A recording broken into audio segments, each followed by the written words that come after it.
नमस्कार दोस्तों, आपका एक बार फिर से स्वागत है डॉक्टर निगम होम्योपैथी चैनल में। जैसा कि ऑनगोइंग सीरीज ऑफ टॉक हो रही है गायनेकोलॉजिकल यानी कि लेडीज की प्रॉब्लम पे, उसी सिलसिले में एक बहुत कॉमन प्रॉब्लम के बारे में मैं आज बात करना चाहता हूं, जिसको सफेद पानी, श्वेत प्रदर या ल्यूकोरिया के नाम से जाना जाता है। अब ये ल्यूकोरिया क्या है? ल्यूकोरिया एक व्हाइट कलर का डिस्चार्ज है। जब मैं व्हाइट कहता हूं तो इसके दो मतलब होते हैं, या तो ट्रांसपेरेंट पनीला डिस्चार्ज या मिल्की व्हाइट डिस्चार्ज। ये डिस्चार्ज वजाइना के थ्रू आता है। जब तक ये वजाइना से आया हुआ डिस्चार्ज यानी कि ल्यूकोरिया थिन है यानी कि पतला है, जब तक ये डिस्चार्ज में कोई स्मेल नहीं आ रही है और जब तक ये डिस्चार्ज इचिंग नहीं पैदा करता है और जब तक ये डिस्चार्ज ट्रांसपेरेंट है यानी कि पानी की तरह है, तब तक इसके कोई इलाज की जरूरत नहीं होती है। Thin, watery, odourless, non itching vaginal discharge is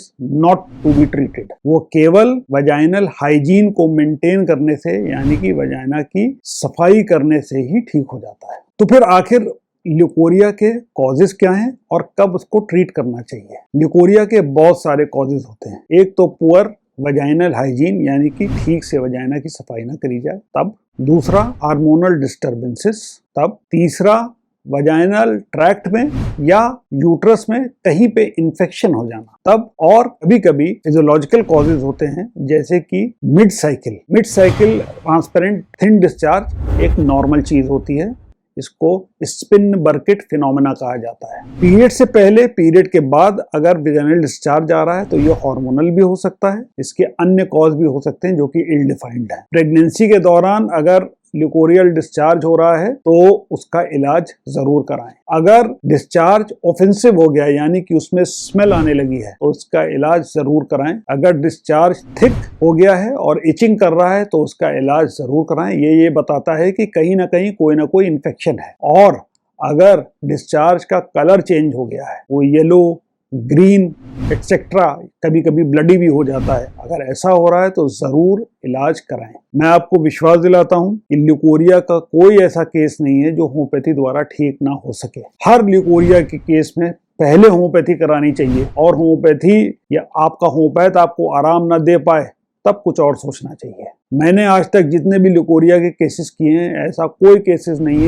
है जिसमें कि आराम ना मिला हो। दो चार कॉमन दवाएं हैं, नेट्रम्यूर, सीपिया, लेकिन उससे ज्यादा कॉमनली यूज दवा जो मैं यूज करता हूं वो है बोरेक्स, वो है मर्कसॉल और वो है यूपियन, कैलकेरिया फॉस, कैलकेरिया हाइपोफॉस। ये तमाम तरह की दवाएं हैं जो कि होम्योपैथी की ल्यूकोरिया में काम करती हैं। दवाओं का सिलेक्शन ल्यूकोरिया का डिस्चार्ज कैसा है उस पर डिपेंडेंट होता है, और ल्यूकोरिया जिस पर्सन को हो रहा है उसके पर्सनैलिटी ट्रेट्स कैसे हैं उस पर डिपेंडेंट होता है। अच्छे होम्योपैथ से मिल करके ल्यूकोरिया का इलाज कराएंगे, आपको सफलता जरूर मिलेगी। हाँ, यहाँ पे मैं आपको एक बात जरूर बताना चाहूंगा कि वजाइनल क्लिनजिंग, वजाइनल डाउचिंग कैसे करी जाती है। एक बहुत मिसकंसेप्शन है लेडीज में कि जब आप वी वॉश या इस तरह के पीएच बैलेंस वॉश लेते हैं, उनसे सफाई करते हैं तो आपको आराम मिल जाता है। आपको जरूर आराम मिलेगा वॉशिंग करने से, लेकिन वॉश करने का एक सही तरीका होता है। कभी भी वजाइना की डीप हिस्से में जा करके आप वजाइना को क्लीन ना करें, क्योंकि वो एरिया सेल्फ क्लीनिंग होता है। वजाइना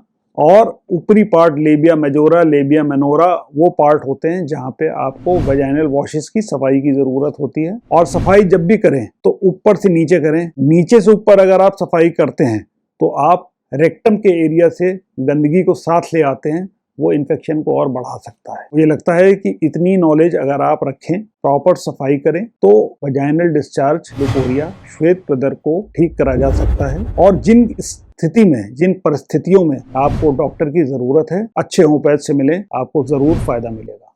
धन्यवाद।